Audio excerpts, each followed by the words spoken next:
All right, let's go over these Boxplot applications. This is also a warm-up before you have your quiz. So remember we had one last topic, and that was about can you tell the number of items in these quartiles? And that answer we said was no, because if you do not know the total, then you don't know how much is in each one of these quartiles. So keep that in mind as we go through these answers. Here we go. First section, the ages of the females are more spread out, and that is true because, and this is really, really important, these upper outliers are part of the range. These upper outliers are part of this top 25%, this top quartile. They count, all right? They're in there. So next, there are more males from that age of 42 to 51 than females, and that's no, because we do not know what 25% of the males is, nor do we know 25% of how many ever females there are. We do not know those titles or those totals. Same thing, the same reason C is wrong. We don't know the totals, so we can't tell how many are in each of these sections that they're referencing for the males and the females. Next, the highest 25% of females is more spread out than the highest males. And you know what? That is true because we include those outliers. Those are part of it. Those outliers are counted in there. And last, they're the same number of males who received it. Again, nope, we do not know the total number in the samples, so we can't say how many pieces of data there are. And number two, this is interesting. So looky here. This first one says the range of the data set, of the sample. Oh, that's the key. The range of the sample is never greater than the range of the population. So let's remember that population is everything, and then this sample is a subset. So because of that, this is a true statement. That subset is never going to be more spread out. It could be the same as the population, but it couldn't be more because it's a subset of that population. Statement 2 is false because the IQR isn't half of the distance between the first quartile and the third quartile. It just contains 50% of the data. Likewise, that median is not always smack dab in the middle between Q1 and Q3. Okay, so keep that in mind. Now, while the range is affected by outliers, the IQR is not. So that's interesting because what you can see is if you've got your IQR here, and say we have our whiskers and such. Well, look, an outlier here would definitely change the range, okay? But that does not affect this interquartile range from Q1 to Q3. All right, so 1 and 3 are true statements. Next, here we go. Again, this first statement A is talking about the number of items, and we do not know the total of items in there. B is talking about the range. Well, I counted from this min to max is more than 200 for the healthy chips, but the min to the max is a little less than 200 for the regular chips. So the healthy was more. IQR of the brands that are healthy is greater than the IQR for the regular. And yeah, look, the IQR is much more spread out for the healthy chips. Next, the median is more than twice that. This is not more than twice that. Okay, so nope, another false one. The brand with the least sodium content and the brand with the greatest sodium content are both classified as healthy. And that is true. Look, the lowest. Oh, poopy. Hold on a second. That's a false statement. So did I? Okay, good. I said that was false. So yeah, the least one was the healthy, but the greatest sodium content one was in the regular category. Okay. And last, the chips classified as healthy are more varied. And that is very true. Yes, definitely more varied. Bigger range and more varied IQR. Okay. And then here we've got this last one about this last one is about there being more people in those certain things. No, specifically look at something like this. This is a small area for this third quartile for the men. That is a real common distractor that they're trying to check and see if you understand.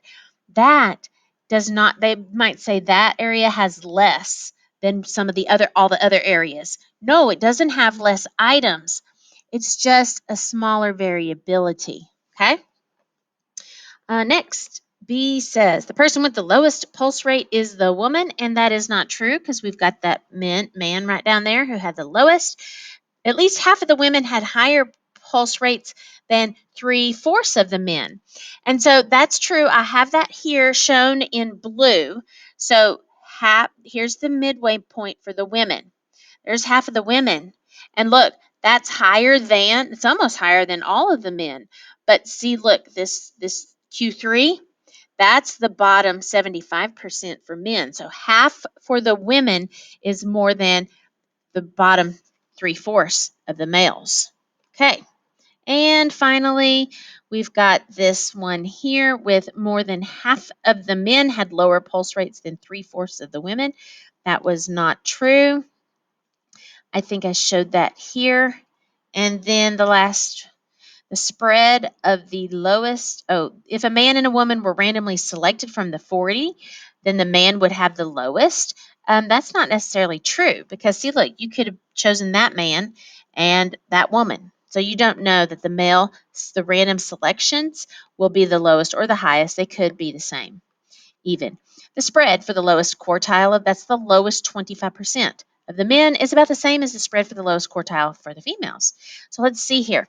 And so I drew these blue lines here to demonstrate that because you are counting those dots, those outliers in your quartile. So this quartile is that size. This quartile is that size. And those are about the same size. So that is a true statement there.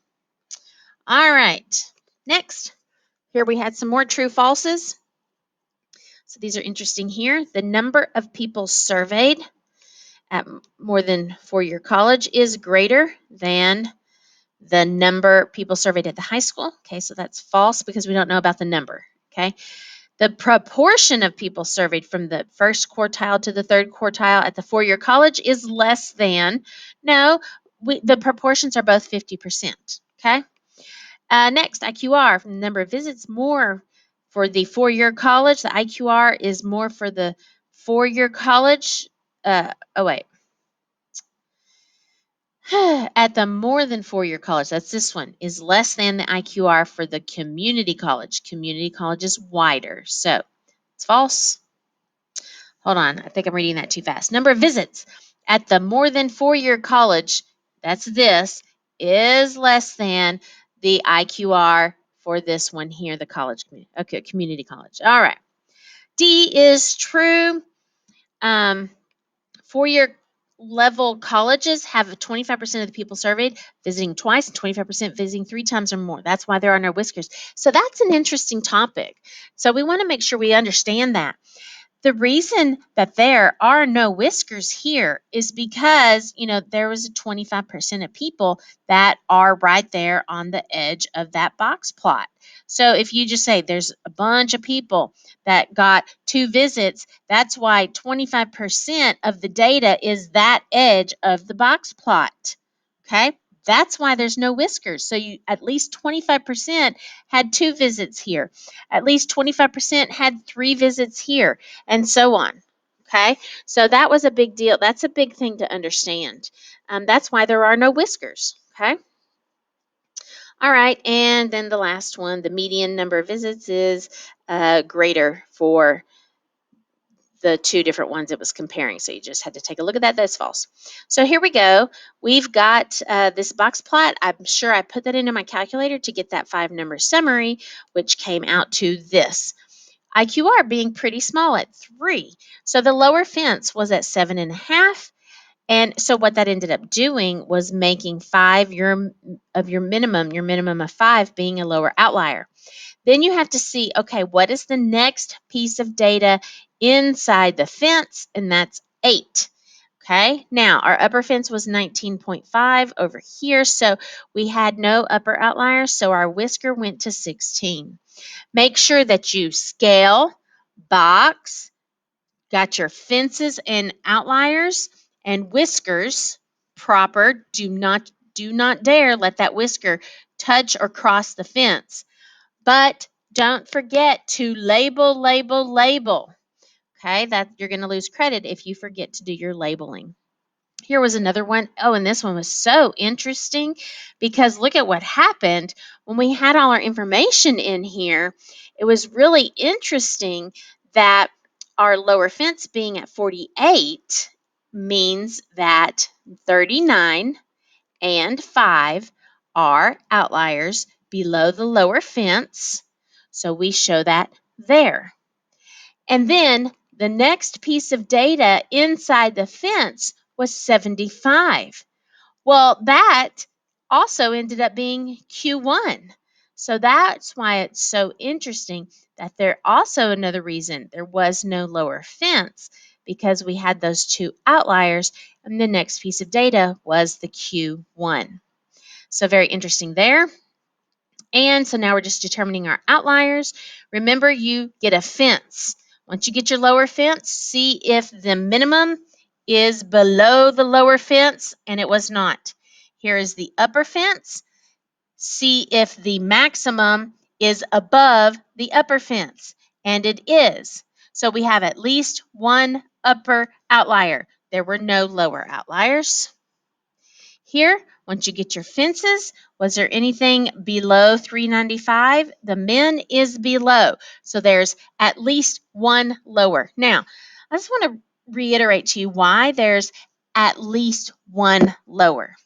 Because what happens is, if this is your box and say, here is your fence, okay, then we've got this 2.8 down here. So here's what's happening is that, I don't know what my whisker goes to, and that actually really doesn't matter. But what's happening is since I do not know all the pieces of all the data, I have no idea how many pieces of data there could be between that 3.95 and that minimum. There could be a bunch of pieces of data in here. So there's at least one. That's what I can verify. Same thing up top. If the fence is 17.15 here and the maximum is 18.5 above it, I don't know how many pieces of data there are in here. There could be several upper outliers, so there's at least one upper. But in conclusion, you can verify that if you have at least one lower, if you know you have at least one lower and you have at least one upper, then you know for sure that you will be having at least two. Okay, that's what has to happen for you to have at least two outliers. All right, and here's this last one. No lower outlier below this fence. The min was not lower. The max was higher above that 127. So we had at least one outlier, and it was the upper outlier. All right, and then that's it. Okay, and we will start after the quiz that we have. We will start the dot plots and stem plots, the next type of quantitative graphing besides box plots, tomorrow. All right, I hope that made sense to you and that you do well on your quiz.